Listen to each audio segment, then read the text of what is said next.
Hola mis hermanos, les saludo en el amor del Señor. En este día vamos a ver la lección número 2, que corresponde a la serie Preguntas Bíblicas y Respuestas Bíblicas a Preguntas Difíciles.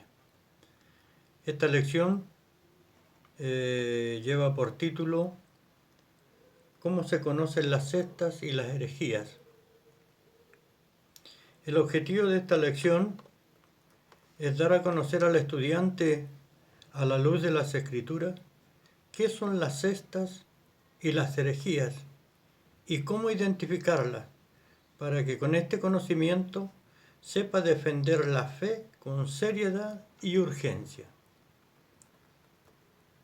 El texto básico dice lo siguiente: todo el que se desvía y no permanece en la enseñanza de Cristo no tiene a Dios. El que permanece en la enseñanza tiene tanto al Padre como al Hijo. Introducción. Antes de comenzar un estudio para ofrecer una respuesta a las preguntas ¿cómo se conocen las sectas y las herejías?, debemos recordar que todos tienen el derecho de elegir y profesar su creencia o religión. Por esta razón, la tolerancia religiosa debe extenderse a todos, es decir, debemos respetar a quienes piensan de manera diferente a nosotros. Sin embargo, esto no significa que debemos estar de acuerdo con todas las creencias y religiones, sino que podemos profesar nuestra fe. En términos generales, todos los que se llaman a sí mismos cristianos tienen la Biblia como la única regla de fe y conducta.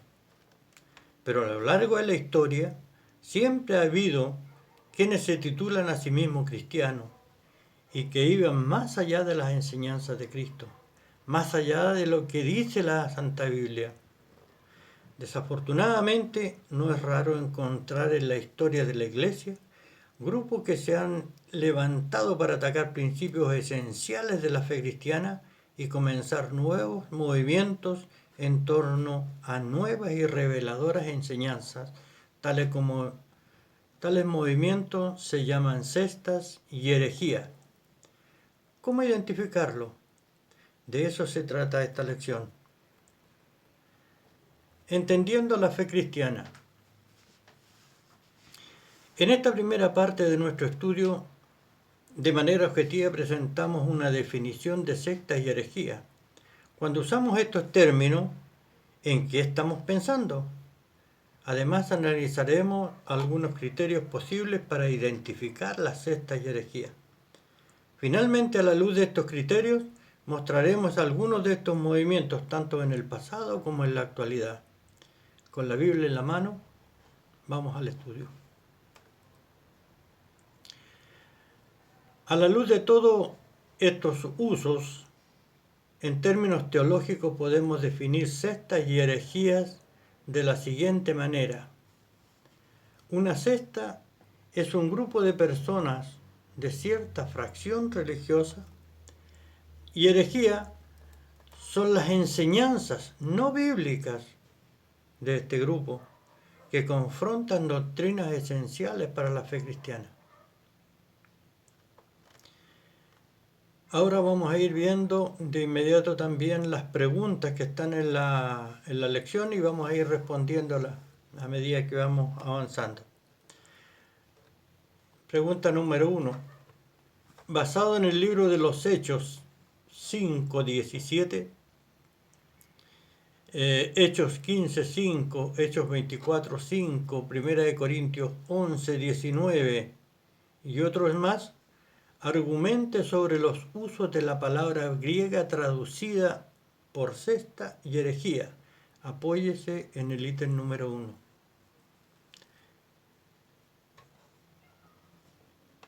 Hechos 5:17 nos dice: entonces levantándose el sumo sacerdote y todos los que estaban con él, esto es, las cestas de los saduceos se llenaron de celo. También, pero algunos de la cesta de los fariseos que habían creído se levantaron diciendo: ¿es necesario circuncidarlos y mandarles que guarden la ley de Moisés? Aquí podemos ver que hay dos sectas, las cuales habían controversias doctrinales entre ellos. Definición de sectas y herejía. Tanto la palabra secta como la palabra herejía, halladas en el Nuevo Testamento, fueron traducidas de la misma palabra griega airesis, que significa partido, facción, elección, opción, etc. Cuando el Nuevo Testamento fue traducido al latín, la palabra griega airesis fue traducida por cesta. En el Nuevo Testamento, el término airesis se usa tanto en un sentido neutral como peyorativo. En el sentido neutral, airesis o secta es solo un partido con ciertas creencias en las que una persona anhela participar.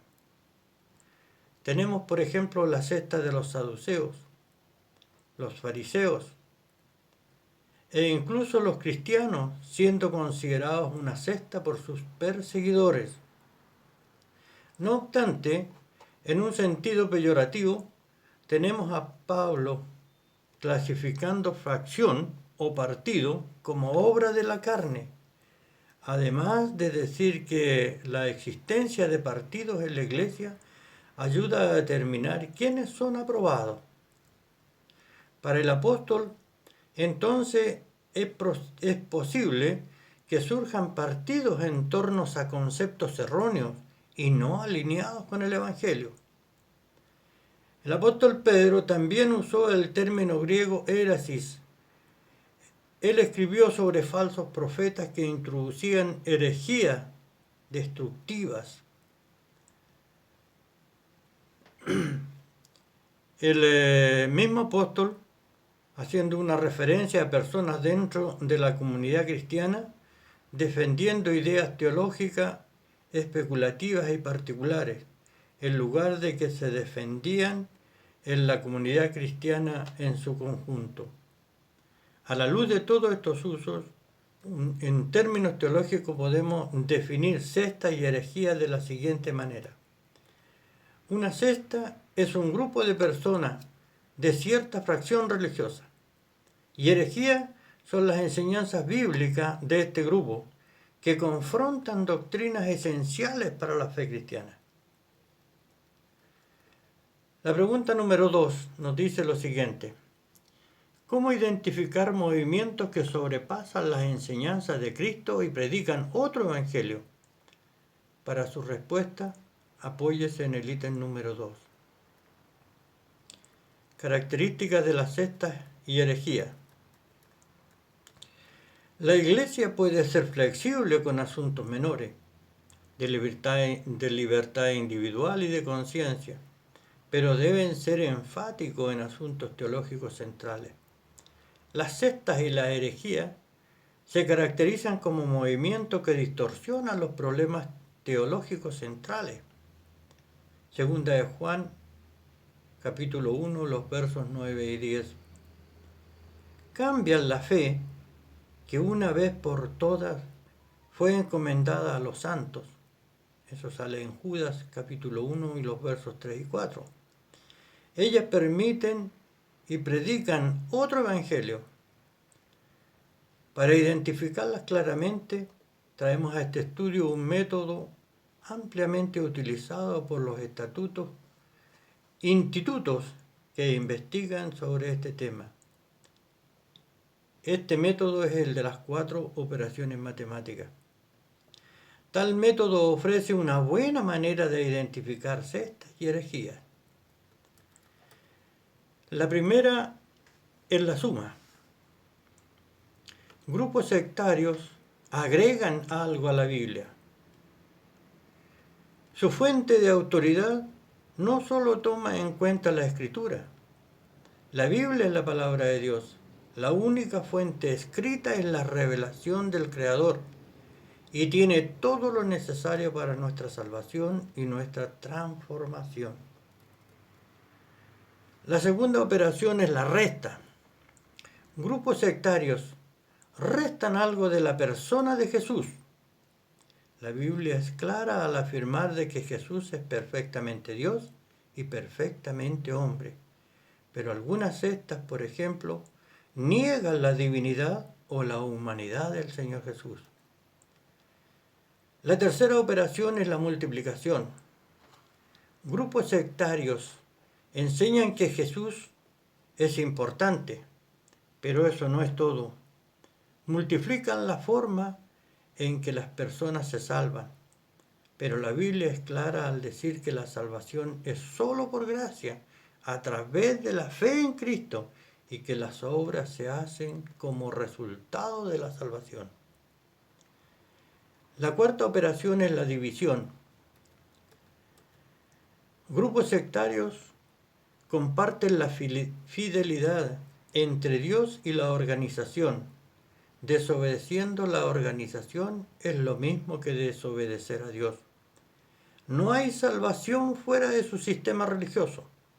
Sin embargo, la salvación no está en posición de una institución religiosa. El que salva es Cristo y no la institución. Pregunta número 3. Incluso en el primer siglo, los cristianos tuvieron que lidiar con movimientos que negaban las doctrinas esenciales de la fe cristiana. Comente sobre esto basado en Hechos capítulo 15 y verso 1. Primera de Juan, capítulo 2, versos 18 y 19. Primera de Judas 4, del 1 al 3 y el ítem 3. El surgimiento de las sectas y las herejías. Incluso en el primer siglo de la era cristiana, dentro del periodo apostólico, es posible percibir el surgimiento de movimientos supuestamente cristianos que se han alejado del Evangelio. Por ejemplo, el movimiento de los judaizantes enseñaba que la salvación era imposible sin la circuncisión. Los judaizantes fueron severamente criticados por los apóstoles. Incluso se celebró un consejo de líderes de la iglesia para abordar el tema. Otra herejía muy reñida en los escritos apostólicos fue el gnosticismo, cuya enseñanza central era que el hombre es un espíritu encarnado en la materia. Muchos cristianos, influenciados por estas ideas, negaban la encarnación de Cristo. El apóstol Juan ordenó que tales maestros no fueran recibidos en las reuniones cristianas. Pablo dijo que las doctrinas gnósticas eran doctrinas de demonio. Judas, el hermano del Señor, dijo que convirtieron la gracia en libertinaje. Los primeros cristianos fueron estrictos con los que se apartaban del Evangelio y llevaban a otros a hacer lo mismo. Siguiendo la historia de la Iglesia, posteriormente han surgido otras herejías. No podemos nombrarlas todas, pero destacaremos algunas de que fueron tomadas en serio por los líderes de la Iglesia, como el arrianismo. Arrio era un presbítero en Alejandría en los años 256 al 336 después de Cristo, que sostenía de que Cristo era solo una criatura, pero no el Dios eterno. Además negaba la divinidad del Espíritu Santo. Sus ideas fueron condenadas en el Concilio de Nicea en el año 325 después de Cristo. Todo el tiempo los cristianos deben estar preparados para enfrentar herejías. Pregunta número 4. Basado en el método presentado en el ítem número 2 para identificar la secta y herejía, hable sobre algunos movimientos de nuestro tiempo que sobrepasan las doctrinas de Cristo, consulte el ítem número 4.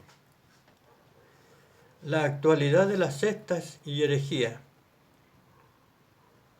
La iglesia de hoy también ha enfrentado las sectas y las herejías. Si aplicamos el criterio del ítem 2, las 4 operaciones, a algunos movimientos de nuestro tiempo, lo veremos solo para ilustrar. Notemos 4 movimientos bien conocidos y algunas de sus enseñanzas. Primero, los mormones, quienes en su regla de fe afirman que creer en la Biblia siempre que ésta esté traducida correctamente y profesan de que el libro de Mormón es la palabra de Dios, al mismo nivel de la Biblia. Defienden la salvación mediante las obras, afirmando que con la expiación de Cristo, la humanidad puede salvarse mediante la obediencia a las leyes y ordenanzas del Evangelio. En segundo lugar, tenemos los testigos de Jehová, que heredaron las ideas de Atrio, representadas en el tema anterior. No creen en la Trinidad. Jesús es un Dios y ocupa una posición elevada entre las criaturas de Jehová. El Espíritu Santo, a su vez, es una fuerza y no una persona. Tales doctrinas confrontan directamente el Evangelio y deben ser rechazadas con vehemencia. Los testigos de Jehová tienen su propia traducción partidista de la Biblia, la traducción del Nuevo Mundo, con alteraciones en sus textos para acomodar algunas doctrinas. En tercer lugar tenemos la Iglesia Católica, que a pesar de haber mantenido algunas doctrinas cristianas, se ha alejado del verdadero Evangelio de Jesús. Sostiene que la tradición está al mismo nivel de la Biblia. Las dos fuentes de autoridad para la Iglesia son las Sagradas Escrituras y la Sagrada Tradición. Mantiene una decisión del Concilio de Trenton, convocado en el 1546 por el Papa Pablo III, en respuesta a las reformas protestantes, que condena la doctrina de la justificación solo por la fe. La salvación es una combinación de fe más obras.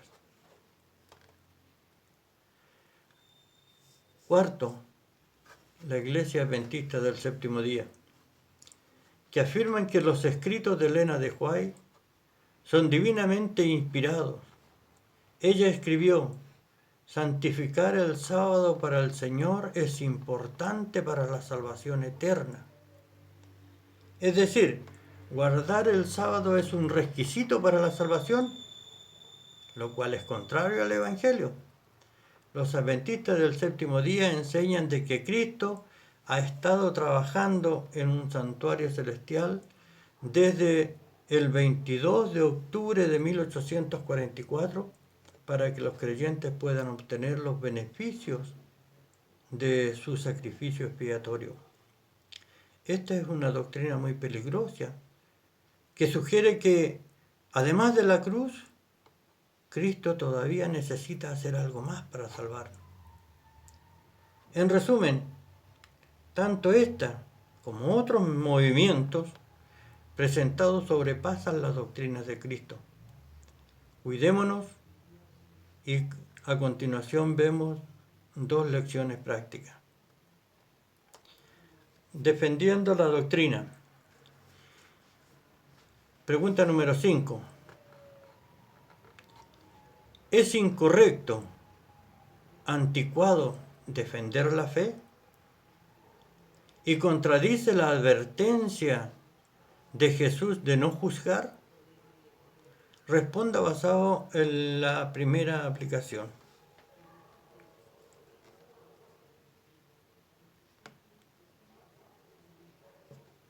Frente a las sectas y herejías actuales, defendemos la fe seriamente.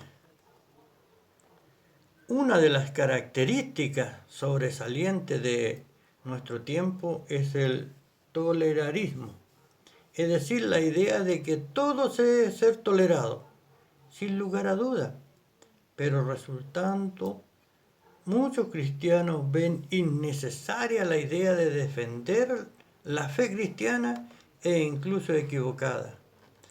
Dicen, Jesús nos envió a predicar el Evangelio y nos pidió que no juzgásemos a los demás. ¿Cómo responde a eso? Hablar de secta y herejía iría en contra de lo que Jesús enseñó. Recordemos que el mismo Jesús que nos envió a predicar el Evangelio alabó a la iglesia de Éfeso por su defensa a la verdad en Apocalipsis 2, del 2 al 6, y reprendió a la iglesia en Pérgamo por seguir a los falsos maestros. Esto nos muestra que la defensa de la sana doctrina es importante para él. Cuando Jesús habló en contra del juicio, Jesús se refería al juicio hipócrita. En Mateo 7 del 1 al 5. En el mismo texto leemos su advertencia. Cuidado de los falsos profetas. Mateo 7:15. Ahora, ¿cómo obedecer esta orden sin identificarlo? Tomemos en serio la defensa de la fe. Número 6. ¿Qué nos enseña la imagen de la batalla que Judas del 1 al 3 acerca de defender la fe? ¿Cómo vivir esta enseñanza? Apóyese en la segunda aplicación. Frente a las sectas y herejías actuales, defendemos la fe con dedicación. Cuando Judas escribió sobre defender la fe, usó la imagen de una batalla, siendo la necesidad de hacerlo para rogarles que sigan luchando vigorosamente por la fe. Judas 1, verso 3. El uso del verbo griego apagosizomai. Esta es la única vez que aparece este verbo en todo el Nuevo Testamento. Este término da lugar a la palabra agonizar, utilizada en un contexto militar en el significado de desfallecer o casi extinguirse en la lucha contra un oponente en una guerra. MacArthur tiene razón cuando dice que es una orden vehemente para los cristianos declarar guerra contra el error en todas sus formas y luchar vigorosamente por la verdad. La razón es muy simple. Las herejías, como las que preocupaban a Judas, podrían llevar a las personas a la perdición. Judas 1, verso 4 y los versos 22 y 23. Por lo tanto, los falsos maestros deben ser identificados y controlados. Este es un llamado a la iglesia de nuestros tiempos. No minimice el daño que las enseñanzas de sectas y herejías pueden causar en la vida de alguien. Realmente debemos pensar, meditar en lo que esta lección nos está enseñando. El enemigo busca todas las formas para poder hacernos caer, pero nosotros estamos bien preparados para no permitir que eso nos pase. Desafío semanal o apologético. En este estudio hemos visto que podemos definir una secta como un grupo de personas de cierta fracción religiosa y herejía como las enseñanzas no bíblicas de este grupo que confrontan doctrinas esenciales para la fe cristiana. También nos ocupamos de las reglas para identificar una secta usando las 4 operaciones matemáticas. Como base en estas reglas, señalamos que desde el primer siglo hasta la actualidad, la Iglesia ha tratado con movimientos que sobrepasan las enseñanzas de Cristo. Su desafío para esta semana es orar por las personas que conoce que pertenecen a un movimiento sectario.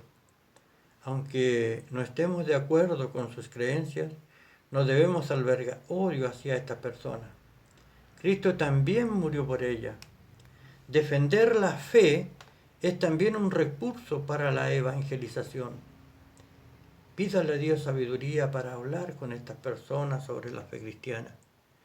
Dios puede usarlo para ayudar a estas personas a deshacerse de las falsas enseñanzas. Bien, hermano, hemos llegado al final de esta lección y realmente tenemos que meditar, pensar un poco acerca de lo que nuestra iglesia está haciendo para prepararnos, para advertirnos que la falsa doctrina no está lejos de nosotros. También en esta hora quiero presentarles el momento misionero. Y dice así: somos uno con los cristianos que sufren en Irak. La población de Irak son 40,4 millones y cristianos son 202.000. La religión predominante es el islamismo y también el cristianismo. Es un gobierno de república parlamentarista. El líder se llama Barham Salim. Dice: acuérdese de los presos como si estuvieras preso con ellos y de los maltratados, puesto que también ustedes están en el cuerpo. Hebreos 13:3. ¿Conoces la lista de países donde seguir a Cristo puede costarte la vida? Misión Puertas Abiertas publica cada año la lista mundial de las persecuciones con los 50 países en los que seguir a Cristo puede ser costoso. A continuación se presentarán algunos de estos países como en un solo cuerpo, en Cristo. Unámonos en oración por estos cristianos. Estas transcripciones se realizan por la utilización de la misión Puertas Abiertas, o la Iglesia bajo presión, que se llama. La Iglesia está seriamente afectada por las persecuciones, especialmente por grupos islámicos radicales y líderes no cristianos, y enfrentan discriminaciones por parte de las autoridades. En el centro y sur de Irak, los cristianos no muestran públicamente símbolos cristianos, como la cruz, ya que pueden provocar antagonismo o discriminación en los puestos de control, universidades, lugares de trabajo y edificios gubernamentales. Los ex cristianos musulmanes experimentan la mayor presión y mantienen la fe en secreto, ya que corren riesgo de ser amenazados por miembros de la familia, líderes de los clanes y de la sociedad. Ellos piden oración, dice: ore por la iglesia del país, especialmente los pastores y líderes que han decidido permanecer. 2. Pida a Dios por los cristianos de origen musulmán que corren el riesgo de perder los derechos de herencia y el derecho a los medios para casarse porque han decidido seguir a Jesús. 3. Agradezca a los desplazados internos que continúan regresando a las aldeas de las llanuras de Nínive desde que el Estado Islámico fue expulsado. Clame por la conversión de extremistas y autoridades que persiguen a la Iglesia, que conozcan y sean transformados por el amor de Dios. Hermano, hemos llegado al final de esta lección y son grandes las enseñanzas que esta lección nos deja. Realmente tenemos que tomarla muy en serio porque se trata de nuestra vida. Es importante no desviarnos del camino. Si bien es cierto, el enemigo pone problemas, nos pone muchas cosas para tropezar, pero sabemos que Él no gana porque la iglesia de Cristo prevalecerá siempre. Los invito a orar. Padre Celestial que estás en el cielo, queremos darte muchas gracias, Señor amado, por este día que nos diste y poder, Señor, en este santo sábado, poder alabar y glorificar tu santo nombre. Le doy gracias, Señor, por esta lección, por las enseñanzas que ella tiene para nosotros. Este es solamente un barniz, Señor. Nosotros somos los encargados de profundizar más en estas cosas. Por eso muchas gracias por su bendición, su ayuda y su compañía, en nombre y por los méritos de su Hijo amado, Cristo Jesús. Muchas gracias, Padre. Muchas gracias. Bendiciones, hermanos. Dios les bendiga. Amén.